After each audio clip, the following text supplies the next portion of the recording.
Listener.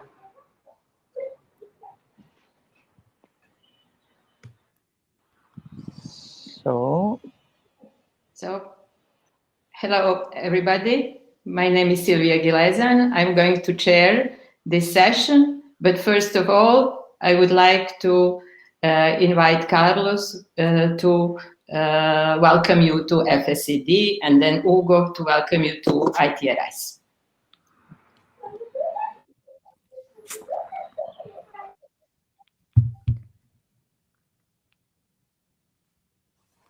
Carlos.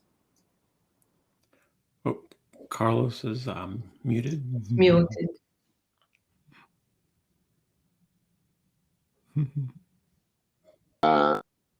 As usual. I am Carlos. I'm part of the FSCD organizing committee. I'm member of the workshop session chair. And I'd like to thank you for being at FSCD and welcome ITRS for this FSCD edition. And I will leave you with Ugo de Liguori, which is the workshop chair. Thank you very much.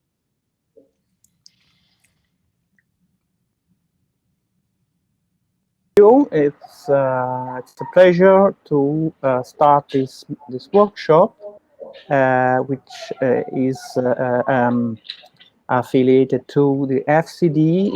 It's satellite event. I'm not the only chair. Jeremy is co-chair with me, and I wish to thank him for accepting and working together to prepare this meeting. I will say something at the very end of the ITRS to speak about the post proceedings. We shall not have proceedings because we had too few submissions. We solicited actually more submissions. There will be an open call. And of course, all the authors and invited speakers to this workshop are welcome if they want to send even a survey of ongoing work or what they think to be relevant to be in the post proceedings.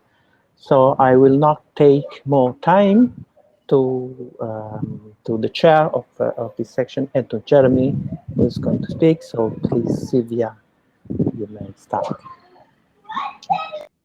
Thank you, Ugo. It's my great pleasure and honor to introduce our invited speaker, Jeremy Sick, who is a professor at Indiana University, Bloomington. Jeremy has developed several very important concepts in logic and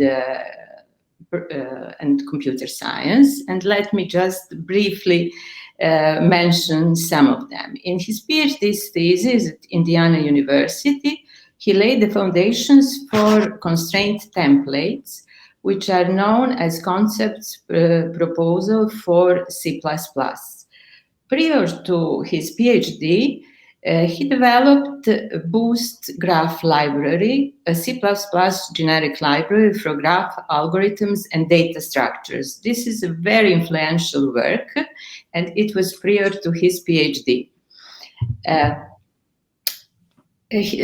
Currently, he conducts research in design and implementation of programming languages with emphasis to mixing static and dynamic typing. This is now known as gradual typing, and this is a term that was coined by Jeremy. He teaches courses in algorithms, data structures, programming languages, type systems, and applied logic.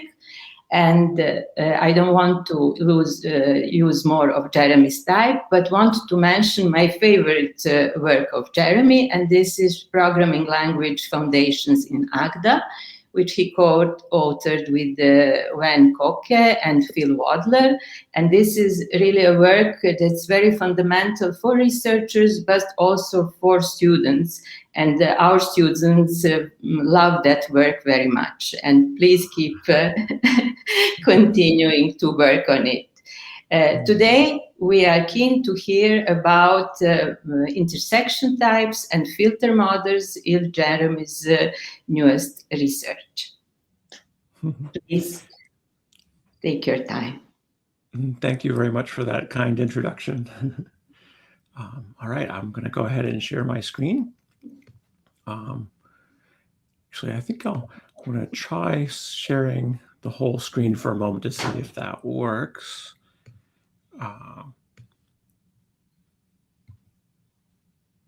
Can you see the slides okay? Yeah, as long as I don't do that. Yeah. Okay, so yes. Very good. So today, the main thing I want to talk about is proofs of compiler correctness, and some ongoing work that I'm doing with my student Matthew Heimdinger on that. Though you mentioned programming language foundations in Agda, I just want to quickly sort of give a shout out to that. If anyone hasn't seen that yet, this is a textbook that we're working on, and it's all about programming language theory, and it's all formalized in Agda. So it's also a way for students to learn the Agda, how to use the Agda proof assistant and dependent types. And then the thing that I've been contributing the most to over the last couple of years is this new part 3 of the textbook, and this is all about denotational semantics and filter models, and so that's what I want to talk about today. But if you'd like to learn about these things at sort of a more leisurely pace, then you can and to see how it sort of works out in Agda, you can go through and look at it on in that textbook. All right. Great. So let's go ahead and get started. So I should say I'm fairly new to studying intersection types and filter models. Just started looking at them about 3 years ago. The main motivation for me was to look at denotational semantics in general was there's some questions coming from research in gradual typing about how we should do blame tracking that I think a denotational viewpoint on that will help us decide between different operational approaches. And I'm still looking forward to fleshing out that work. Just actually in the last few weeks, had some steps forward on that front. But sort of in parallel to that, I'm now also interested in applying these denotational semantics to proving compiler correctness. And a little bit of the background there is that the state of the art right now, when you're proving compiler correctness, things like CompCert and CakeML and these kind of systems, they use typically they use a simulation style argument to prove correctness, and those simulation arguments are quite fiddly and difficult to get right. Oh, someone's saying might be better if we go to full screen for the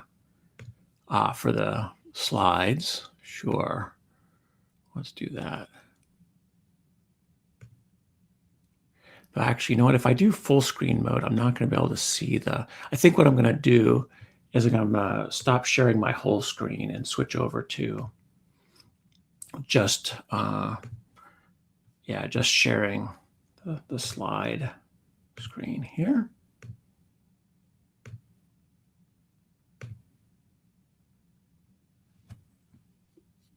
I think that should be a bit better. Okay, good. It does look better. Okay. Right. So I was saying, so the current state of the art uses simulation arguments and things like step indexing or step index logical relations. And these things are rather complicated and fiddly. And so it can be quite difficult to get them right, and a lot of trial and error. And so my hunch is that using denotational semantics with compositional reasoning should make things smoother. Okay. And then the other aspect of this is that traditionally, denotational semantics can be a little bit hard for people to learn about and come up to speed on, because they tend to use a large amount of domain theory, which is a very rich and large body of mathematics.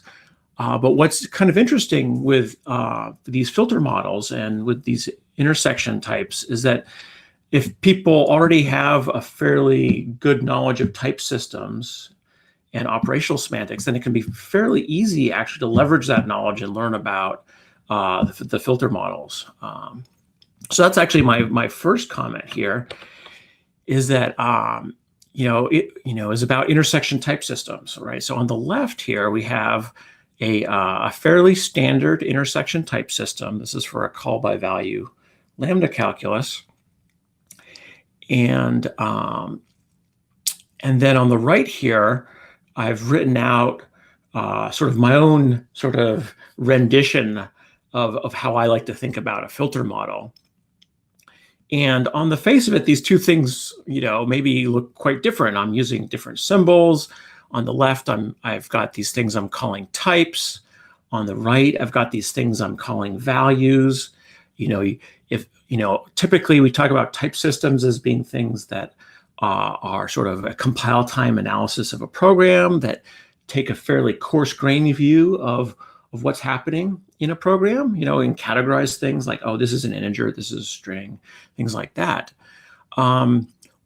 Whereas, with the semantics, then we're typically talking about exactly what's happening at runtime. We're trying to precisely characterize the behavior, okay, of a program using its semantics. What's interesting, though, about intersection types, and I'm sure many of you, of course, this is just that you're experts in intersection types. It's of course, but for me coming fresh to intersection types, I was sort of amazed that as soon as you add sort of this intersection type constructor to this type system, all of a sudden you have the power to completely and precisely model exactly what's happening in the program with zero loss of precision, okay? And so what you actually end up with is, in fact, this type system on the left and the semantics on the right are, in fact, isomorphic, okay? In fact, the only thing that's happened here is just fiddling with the symbols. So, if you look at this definition of the values here, each one of these things is isomorphic to one of these types, okay? Here I've got a function type. Here I've got an entry in a functions graph. It's it's input-output relation, okay? But really these are the same. You can think of these as the same thing, okay? And then here we have an intersection type, which says that something is going to behave like the type on the left and can behave like the type on the right. Whereas over here, in this definition of values, you've got basically, you can think of this as saying, oh, I'm going to create a description of a function, a slightly larger graph, a set of input-output pairs, and I'm going to be unioning together two smaller descriptions of a function to create an even larger, more complete description of a function. Okay. So these things are isomorphic, maybe kind of going into a little bit more detail here. On the left, we have our typical subsumption rule that's making use of subtyping. That's an integral part of every intersection type system. The corresponding thing over here in the semantics is that you've got an ordering on your values. Okay, this square less than. Okay, and really the square less than is just it's just flipped. It's just the inverse of subtyping. Okay, so they're the same thing. And then one of the things I like about the style on the right, so I guess what I'm saying is you can use either one of these two formalisms. You can use the intersection type system, or you could use this formalism on the right to do denotational semantics. Okay, you could use either one. And in fact, if you look in the literature on filter models, you will see that people go ahead and use the type system notation to talk about their filter models. But I think I'd like to bring up a sort of an issue, and this has to do with, really it's more pedagogical about how we teach it, which is that when we're using filter models for a denotational purpose, I think it's actually a good idea to use the style, the formalism on the right-hand side here, because we're really sort of stepping away from the traditional use of a type system as sort of a coarse-grained approximation of program behavior, and we're instead sort of saying, hey, we're really exactly capturing the semantics of a language. And when we do that, I think it's helpful to use the notation that's sort of traditionally used for that purpose. Okay, so this is really just some sort of almost like philosophical comments about teaching these systems. Okay. All right. So that filter model that I was showing you for this call by value language, it has sort of many of the properties of denotational semantics that you would like it to have. For example, in relation to your typical operational semantics, you've got soundness. So if you've got operationally, if your program reduces to a value such as a lambda, then the denotation of that program is going to be equal to the denotation of that value that it reduced to. And then going in the other direction, if you've got a program that's denotationally equal to a value, then in fact that program will reduce to a syntactic value, some v. It may not be the same exact v, but it will reduce to a value. And then most importantly, denotational equality does in fact imply contextual equivalence. And this property here is the one you need if you're going to use your denotational equality for compiler correctness, right? So we're going to be proving that the compiler preserves denotational equality. And that's sort of the whole point of having this denotational semantics. And then because of this theorem, we'll then know that yes, in fact, the output of our compiler is contextually equivalent. It behaves exactly the same as the input of the compiler. Okay. Now, if you've done any reading at all about denotational semantics, you'll have heard of this famous problem, the full abstraction problem. And it turns out that it's quite difficult to construct a denotational semantics that satisfies something called full abstraction. And the key to full abstraction is this property down here, which is that you would want that contextual equivalence implies denotational equivalence. And again, that's quite hard to satisfy that property. And in fact, this filter model that I was showing you does not satisfy full abstraction.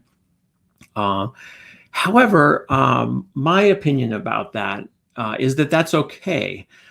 We don't need that direction of the implication to do our work in compiler correctness.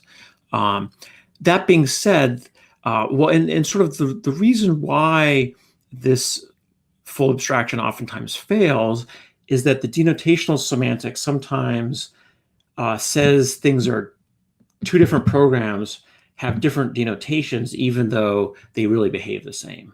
And in some sense, it's sort of that the denotational equality maybe isn't as wide or as broad as it should be. And indeed, sometimes you can have problems where, let's say you're trying to prove that the result of a compiler transformation is denotationally equal to the input, and it could turn out that ends up being false. If you don't have this full abstraction property, then there can be situations where that's false, and you may have a little bit of a problem. And we'll talk about one of those examples. But often, so far we've been able to overcome those challenges, but still without actually reaching full abstraction. Okay, and so the way I see it is that you should be you know, you need to be looking at what your compiler is doing and what equalities you need. But if it turns out that you can't get all the way to full abstraction, that's not the end of the world. Okay. All right, so that's just sort of just a little bit of comments about the filter model and the semantics. Actually, I should also say that part of why we're so interested in this in these filter models is that it's quite straightforward to type these into a proof assistant. Okay, in the past we've used Isabelle, and nowadays we're using Agda. But really, you can start off with a blank, you know, file in Agda, and with just 100 lines of code, you can have this definition on the right. Okay, it's really not that involved to write down everything you need. You basically, most of it is writing down the definition of this less than operator. That's where most of the complication is. But just 100 lines of code in Agda, and you're there. Okay. And when we do these compiler correctness proofs, we're really interested in doing them in a mechanized fashion. So compiler correctness for Agda in Agda. And I'll get into in a little bit why we switched from Isabelle to Agda. That happened just in the last couple of years. Partly because of the textbook Programming Language Foundations in Agda.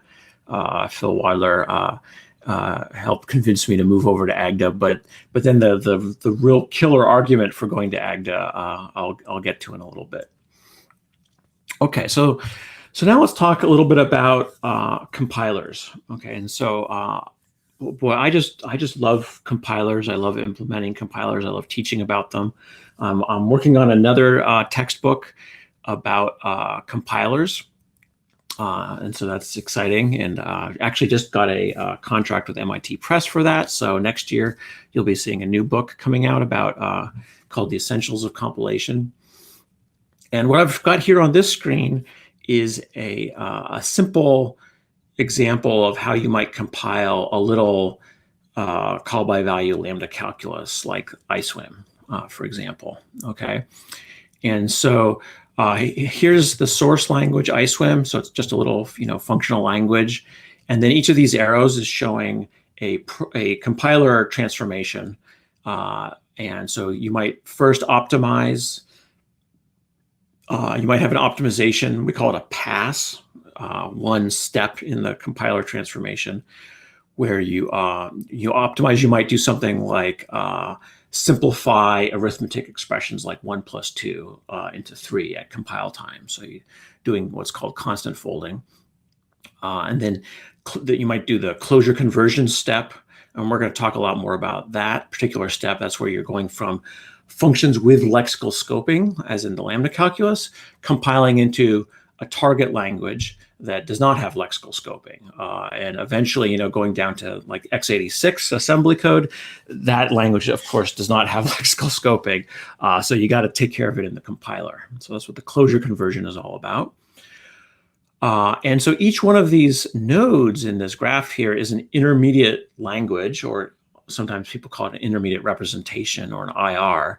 And you'll see there's quite a few IRs in this sort of stages of the compiler. Okay, so here the next part is to flatten out all the sort of deeply nested expressions into sort of a long sequence of more like statements that are assigning to like temporary variables.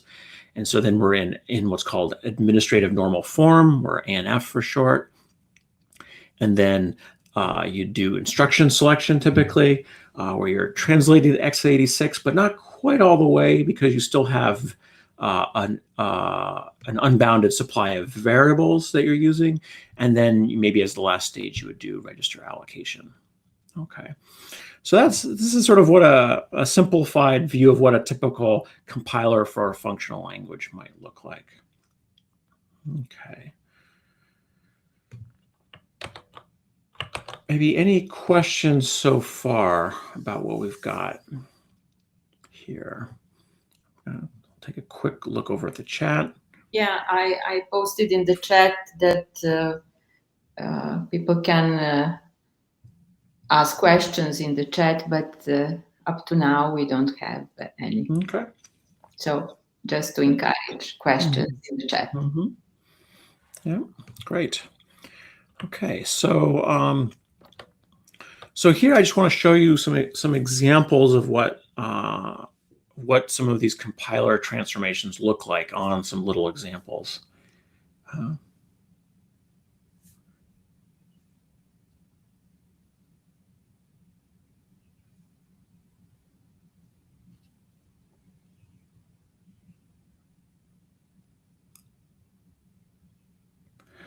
Someone's asking, why do you omit a desugaring stage? Or do you assume that the intermediate language should support all the features of the user-friendly front language? That's a great question. So you're absolutely right that a sort of, if you're implementing a full-fledged language, you would certainly want a desugaring stage. For this talk, I was choosing a fairly tiny source language. This ISWIM language really has so little things in it that you don't need to desugar. Okay, so this is not sort of a realistic full-fledged compiler that I'm showing you on this screen.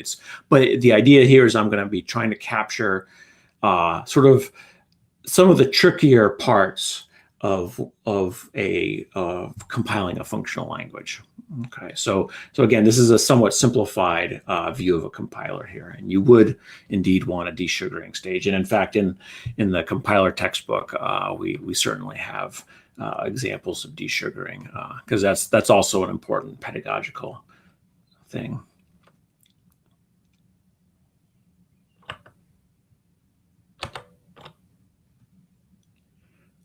Okay.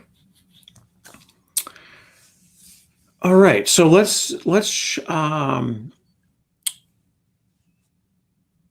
at an example of closure conversion. So I guess I'm not sure how many people in the audience have done or looked at closure conversion before. So I just want to sort of set the stage here with a little example. So at the top here we have a program in ISWIM. And sort of the main thing here is that we've got a lambda expression, and it has two free variables, x and y. That is, it's referring to two variables that are defined not as a parameter here of the lambda, but instead in the outer scope, right? So it's the x and the y are defined in this let that's outside of the lambda. Okay, and then down here we have an application of that lambda. Okay, and so what the closure conversion is doing is it's going to try to convert this program into another language that does not have lexical scoping, where you're not allowed to refer to x and y. Okay, so what's going to happen here is that the lambda is going to be turned into what we call a closure, and that's simply just a pair. Okay, and the first thing in the pair is really essentially a function pointer, or here I've got the name of a function, and then the second thing is a tuple that is going to contain the values of those free variables. Okay, so the variable x is 3, of course, and that 3 will get stored in the tuple here, as well as the 3 from the y. In that and then sort of this tuple with the values of the free variables is going to flow through the program coupled with the actual function pointer. It's going to flow, could go all over the place. And then eventually here it's going to land at this point of the function application. And so every function application, we instead translate it into this form where we access the function pointer out of the closure. That's what the first of f does. And then we apply that to the second thing in the closure, which is the list of free variables. Okay, so the function now is receiving its free variables as a tuple as its first parameter, and then the second parameter will be the sort of the regular parameter. Okay, and then having seen that, then you can understand why we translated the body of the lambda, right? So the lambda was this lambda z, x plus y plus z. It's now turned into this function up here, where the first parameter is for that tuple coming in as the free variables, And so now the reference to x and y are changed to first of v and second of v. And then the regular parameter z stays as is. Okay, so that's an example of closure conversion. And you can see now this function here no longer has any free variables. The only variables it's referring to are actually parameters of the function. Of course, if we had lets inside that function, you could still have those lets as local variables. Okay, so that's an example of closure conversion. Another example I want to show is common subexpression elimination. And so here we've got a higher order function. So we've just got, a lambda that's taking another function as its parameter. And in this case, we're applying f to 5 and we're applying f to 5 again. Okay, so these are two common subexpressions.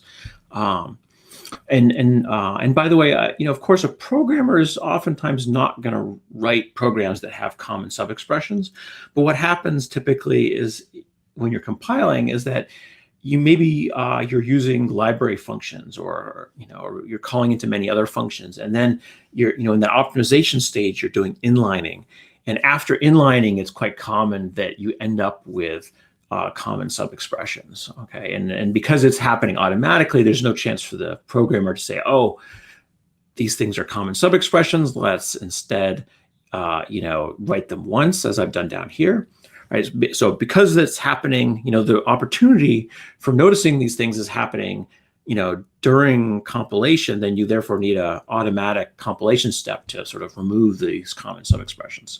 And so that's what this compiler pass does, is it would create a let binding and just have one call to f, and then it would use the result of that let binding twice. Okay.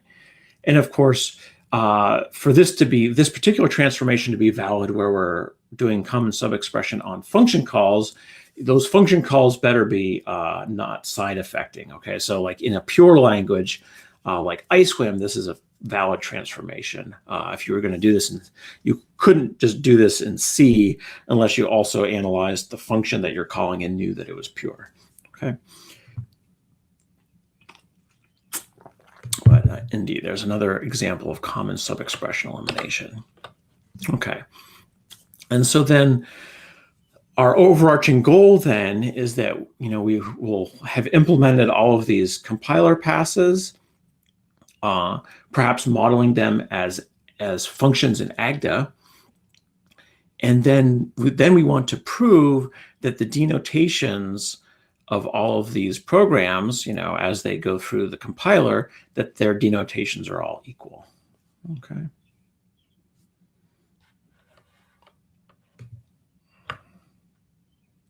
Okay.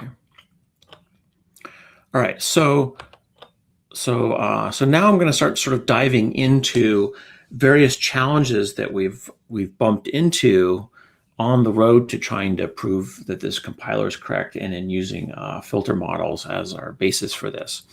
Okay, so I'll be presenting various challenges we've hit, and then also solutions to those challenges. Some of those solutions are things that we've developed, and other of the solutions are things that we've just found, the solutions for elsewhere, and then start putting them to use. And I'll try to be clear about which is which. If I forget to say which is which, please feel free to ask. Okay, so the first of the challenges concerns this common subexpression elimination pass. And indeed, this was an example where, at least initially, our denotational semantics was too picky about which things were equal. Okay, so unfortunately, the program on the left here was not initially denotationally equal to the program on the right.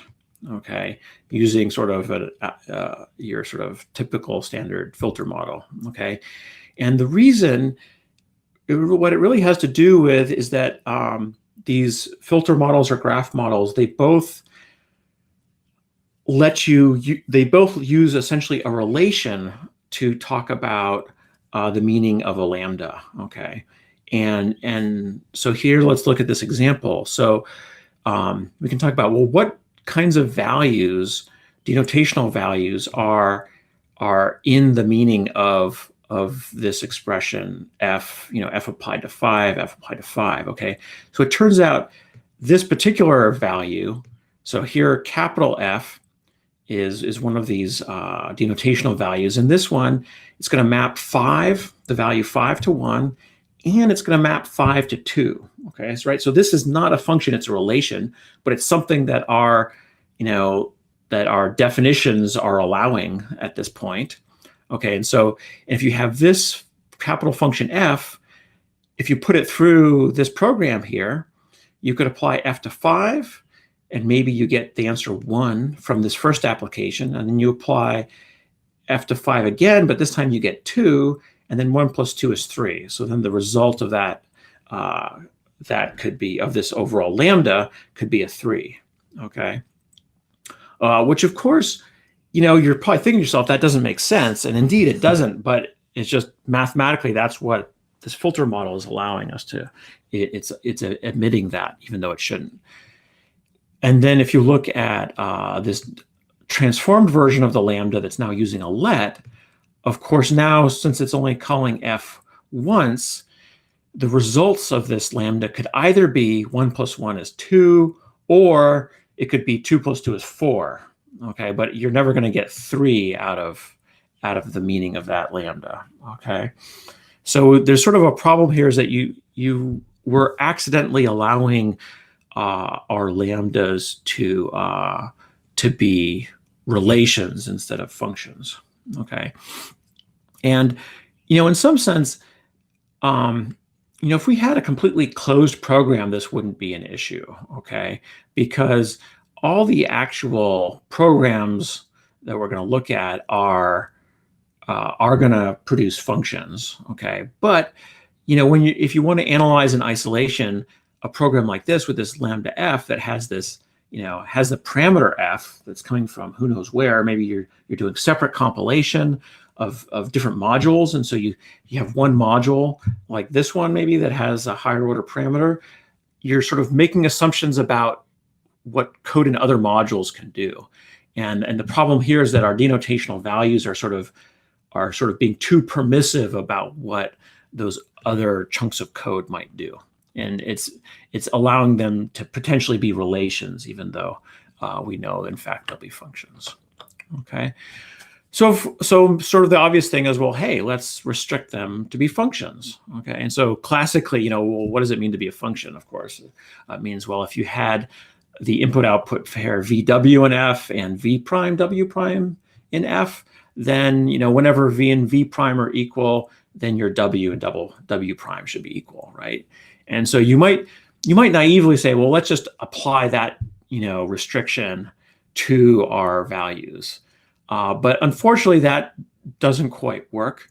So for example, here we have these two different input-output entries, and in fact the input values here are not equal, and so this restriction would tell us that the outputs don't have to be equal either. But if you look at this more carefully, in fact, these two things, could be approximations of the same function.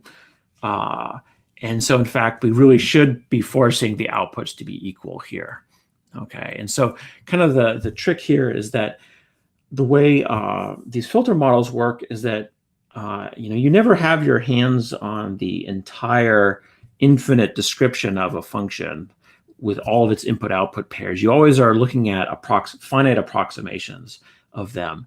And so we need a notion of, well, if we have two approximations that sort of agree with each other, then that's when we need to make sure that the output is the same. Or actually, the output also are approximations, and so we just need the output to be equivalent as well. And so we need this sort of generalized notion of equality, and so that's what we've defined here as consistency. Okay, so consistency, it's a fairly straightforward definition to type into Agda, and it's if you've got things like constants, like numbers, then they have to actually be equal.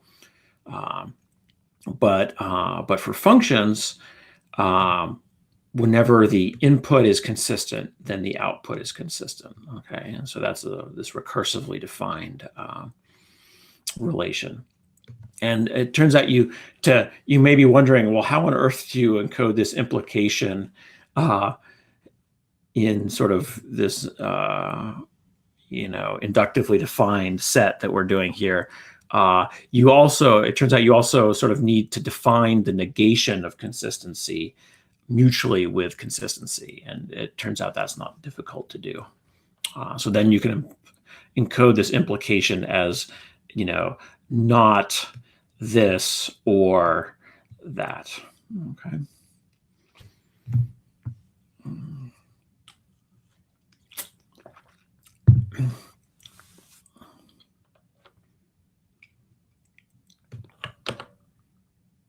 All right, so once you've defined consistency, then what you basically want to do is you want to say, hey, all my functions need to be internally consistent. Like we don't want to allow, if we go back to here, we don't want to allow functions like this capital F function.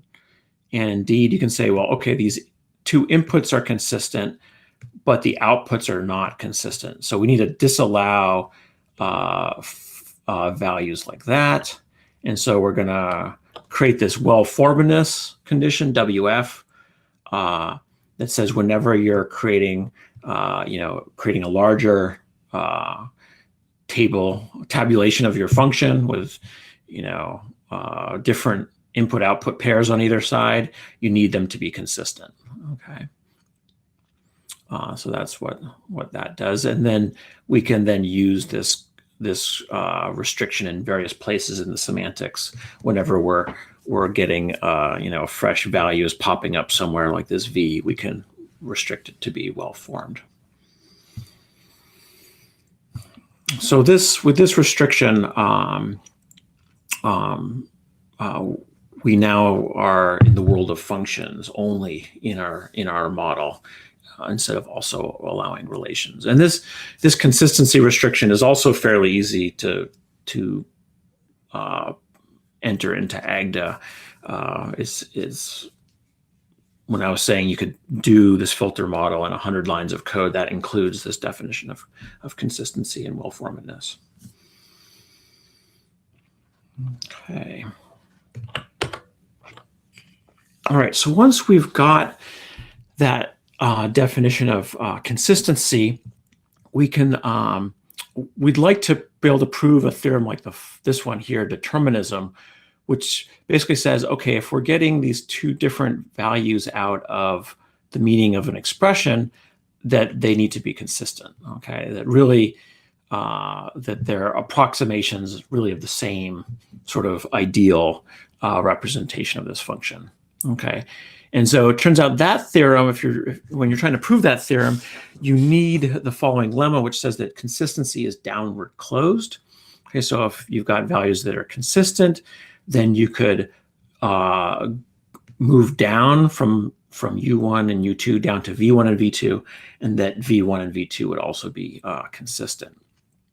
Okay, and if you were instead working sort of in type system land with subtyping, then this would mean that you would instead be proving the consistency is upward closed because everything's inverted. Okay, now when we tried to prove that, we ran into a problem in the transitivity case for this ordering relation.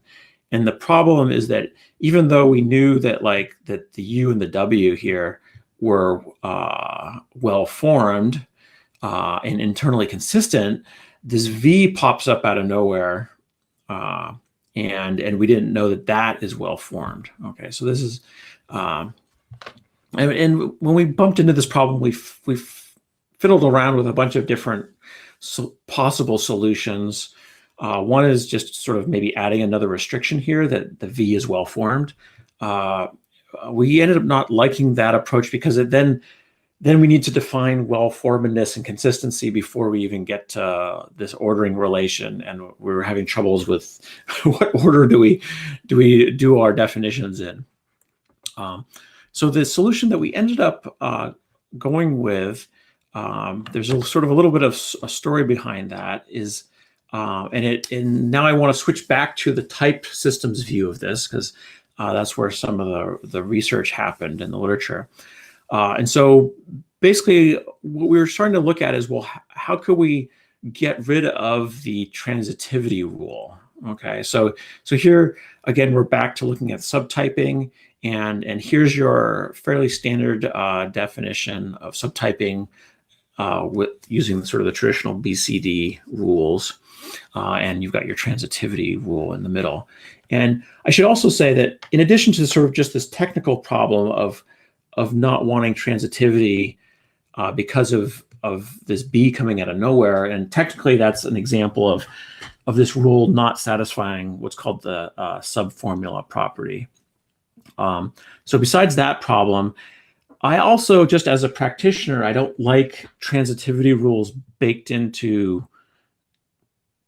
definitions like this, because it makes the definition harder to, or more different from, an implementation. So if you were to try to implement subtyping in ML or something, you're implementing your type checker for your language, you can't just go ahead and type in this definition with the transitivity rule. You instead need to come up with a syntax directed or an algorithmic formulation. And then you have to worry about whether it's equivalent or not, and you better prove that it's equivalent. But if your subtyping just was algorithmic to begin with, then you wouldn't have those issues. Okay, so I tend to like definitions of subtyping that are algorithmic and therefore don't have transitivity. Okay, so here at ITRS at the workshop in 2018, which I had the privilege of attending. I think that was the first ITRS I attended. I was listening to Olivier Laurent talk about some of his work on sequence style formulations of intersection types. And he had developed a system that indeed got rid of the transitivity rule and replaced it with, replaced that rule and the rule for function types with this slightly more complicated rule. It turns out this rule is equivalent to a property in the literature known as beta soundness. So for example, if you look up in the Barendrecht's lambda calculus with types, the not the original lambda calculus, but the newer 2013 book on lambda calculus with types, it has lots of things about intersection types in that book, and the beta soundness property corresponds to this rule. And so the idea is that instead of having it be something that you prove, the idea is that you take this beta soundness property and stick it as a rule in your type system. And then a year after that, I realized that you don't have to switch to a sequence style presentation of your subtyping system to do what Olivier did. You can go ahead and stick to sort of a more traditional, subtyping relation with just a binary relation, and then you can formulate the equivalent rule with a few extra auxiliary definitions.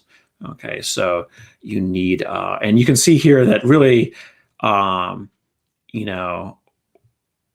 this type here is your A down here, and then your CD is over here, and this A here would have been the intersection of all of these types here, and then up here for this premise, you now need basically all of the codomains from A. And so indeed, that's what this auxiliary definition codomain is doing. And then similarly for the domain. And so really what these are doing is they're just going underneath, going underneath all the intersections and collecting up, in this case, all the domains, and or for the codomain function, all the codomains. Okay. So indeed, you can use this rule, and then it's fairly straightforward to prove transitivity using that formula. In fact, it's easier to prove transitivity using this formulation compared to the sequence style system. And once you've done that, we now actually have all of the properties that I care about for a filter model. So we have, the typical environment weakening property, where you can switch out the environment. If you're going to a stronger environment, then your resulting denotation will at least have everything that you had before. This is sort of the denotational way of expressing what you typically have as subsumption. Typically in an intersection type system, you have sort of a general subsumption rule. This is the equivalent to that, where if you have some value v in the denotation, then you'll also have all the smaller approximations will also be in the denotation.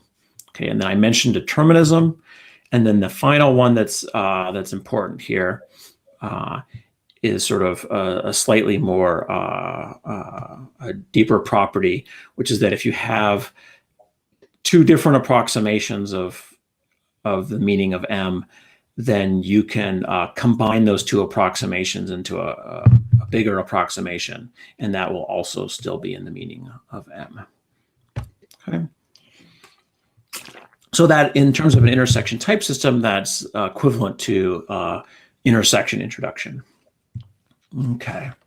Looks like we have 10 minutes left, which is good. I should bring up that the variations and alternative formulations of subtyping have really been popping out quite a bit in the last just 2 or 3 years here. There's yet another one that just came out this year, which I find pretty intriguing, and that this might very well be, I haven't tried this one out in Agda yet, but this might be my favorite one.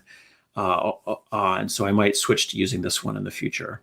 And the idea here is that you can go back to using sort of the standard function subtyping rule, and the changes to the system compared to the traditional BCD subtyping is you just have to change the rule that would normally have an intersection on the right.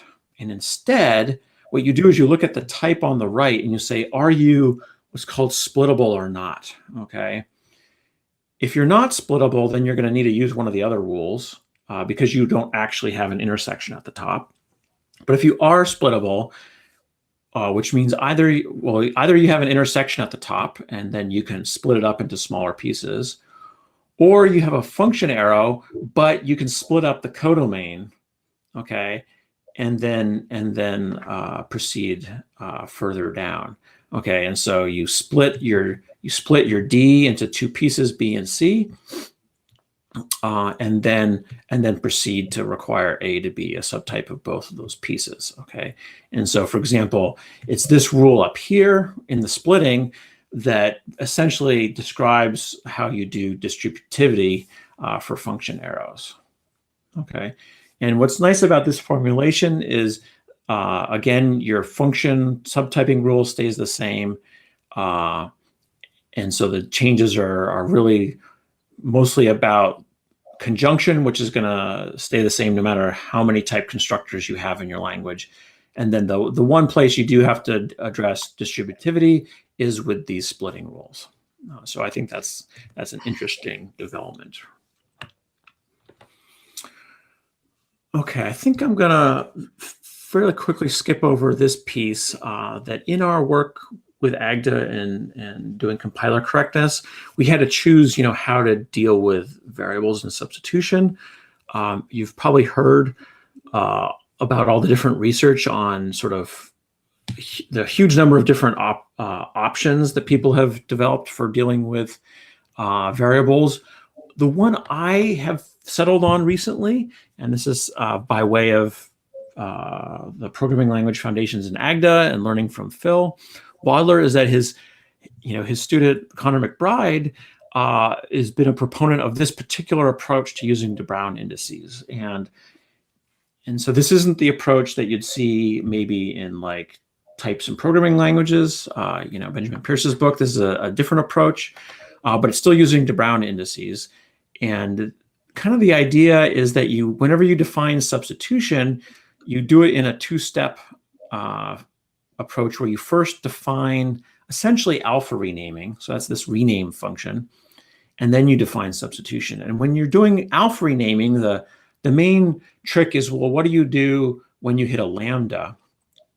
One thing I should point out is that our renamings are just functions from integers to integers, or sorry, natural numbers to natural numbers. Okay, and these natural numbers are the de Bruijn indices, and these are going to always be total functions. Okay. And then when we go under a lambda, you know, the variable, the de Bruijn index for that particular lambda is going to be 0, right? And we don't want to change that, you know, we don't want to mess with bound in variables. So we're going to make sure to map 0 to 0. So that's what this dot operator is saying. Extend this function so that it maps 0 to 0, and then everything else maps according to row, except that now all the de Bruijn indices in that mapping are a little bit further away from the lambdas that they were referring to before, right? So now there's this new lambda in the way. So now all those de Bruijn indices, they're all relative indices, so they have to be incremented by 1 to still refer to those, okay? And so once you define this renaming, it's then straightforward to define substitution. And you'll notice this little notation here that says, okay, now we have these substitutions that map de Bruijn indices to terms. Well, we need to increment all the de Bruijn indices in a whole term, and we can do that using the renaming function.